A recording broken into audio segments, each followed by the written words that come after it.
વિદ્યાર્થીઓને વીજળીના ગ્રામ્ય વિસ્તારોની યોગ્ય સમયે બસ ન મળતા વિદ્યાર્થીઓના અભ્યાસમાં અડચણ આવી રહી છે અને આજ દિન સુધી કોઈ યોગ્ય પગલાં ન ભરાતા અને આજે પણ વીજળી રૂટ પર યોગ્ય સમયે બસ ન મળતા વિદ્યાર્થીઓએ મહુવા બસ સ્ટેશને હલ્લાબોલ મચાવી બસ સ્ટેશનનો માર્ગ કર્યો બંધ।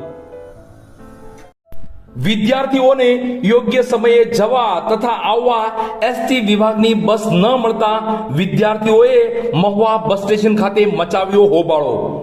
અરજ તથા અરજી પણ કરેલ હોય છતાં પણ કોઈ યોગ્ય જવાબ ન મળતા બસ સ્ટેશન જવાનો માર્ગ કર્યો બંધ। બસ સ્ટેશનના માર્ગ પર બેસી પોતાની મનોવ્યથા જણાવી હતી। આ બાબતે વિગત જોઈએ તો મહુવા શહેરમાં અભ્યાસ અર્થે આવતા વિદ્યાર્થીઓને એસટી વિભાગની બસો સમયસર મળતી ન હોય તેને લઈ મહુવા એસટી વિભાગમાં અરજ તથા અરજી પણ કરાઈ હતી, છતાં પણ આ બાબતે યોગ્ય થયું ન હતું।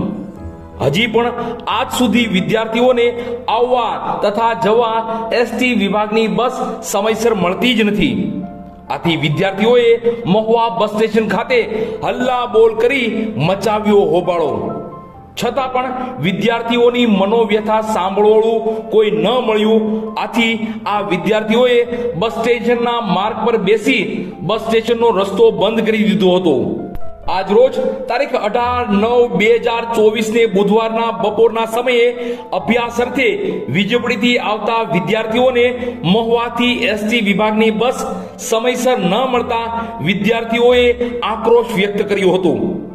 આ બાબતે વિદ્યાર્થીઓને પૂછતા તેઓએ જણાવ્યું કે સમયસર બસ ન મળતા ઘણી જ વખત મૌખિક લેખિત રજૂઆતો પણ કરાઈ છે, છતાં પણ મહુવાથી વીજળી સુધીના ગ્રામ્ય વિસ્તારો માટે એસટી વિભાગની બસ સમયસર ન મળતા અથવા તો બસોના રૂટ કેન્સલ કરાતા વિદ્યાર્થીઓ હેરાન થઈ રહ્યા છે।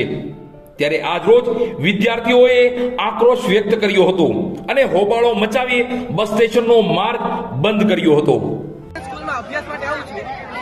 મહુવા તાલુકાના મહુવાથી વીજળી સુધીના ગામડાના વિદ્યાર્થીઓ અહીંયા સ્કૂલે અભ્યાસ માટે આવે છે, પરંતુ અમારે સમય સાંજના 6 વાગ્યા સુધી હોવાથી સાંજે 6 વાગ્યા પછી અમારે ઘરે જવામાં એક પણ બસ મળતી નથી અને અમે બસની છેલ્લા અઠવાડિયાથી અરજી કરી છે, પરંતુ ડેપો મેનેજર હજી આજકાલ એમ જ કરે છે ને અમે જ્યારે બસનું કહીએ ત્યારે એમ કહે છે કે અમે અરજી મોકલશું પણ હજી અમને એકવાર પણ સીધો જવાબ નથી મળ્યો। આ માટે અમે આજ તો જ્યાં સુધી બસ ઊભી નહીં થાય, બસ શરૂ નહીં થાય ત્યાં સુધી અમે અહીંથી ઊભા નથી થવાના। આના માટે અરજી આપેલી છે કે આના માટે અમે અઠવાડિયાથી અરજી આપેલી છે, એના સબૂત પણ અમારી પાસે છે। કોઈ જવાબ આપે છે કે જવાબ નથી આપતા। ડેપો મેનેજર એમ જ કહે છે અમે અરજી મોકલવાના છીએ, મોકલવાના છે। અરજીનો સબૂત પણ છે, બોલો આપજો મને।